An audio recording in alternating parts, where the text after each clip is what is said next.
Xotining namuncha ko'p cho'miladi. Ermakka cho'miladimi? Endi terlaydi, cho'miladi. Qadamini o'ylab qolsin, o'zi yoqmay turibdi. Yo'q qilib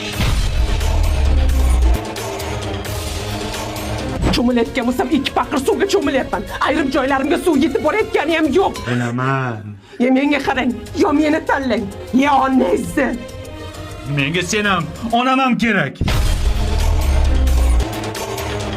O'g'lim, sen akangga o'xshab xotin qilib bo'lma. Akang onasidan kechib xotinini tanladi. Xotiniga naqllena o'tirib, qo'lini o'pganini o'zim ko'rdim. Yo tavba.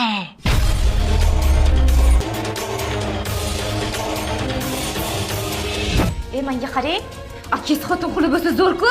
Zo'r. Undan ko'ra lalaymasdan tezroq uyinamizga oling. Ona, ana makaronkali o'g'liz bor-ku, sizda aqutizga zahar solib, o'ldirib, uyda o'zi nomiga o'tkazmoqchi.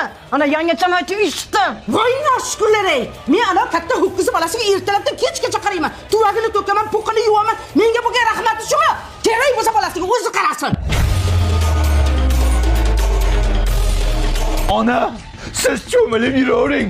Anetta enam sumagimni tozalaganini, tagimni tozalaganini minnat qildi. Dada, siz tug'ilganimda qo'y so'ygan ekansiz. Ana ukangiz, amakim tug'iladigan bolasiga uydagi molni so'ymoqchi. Uydagi molni? Da!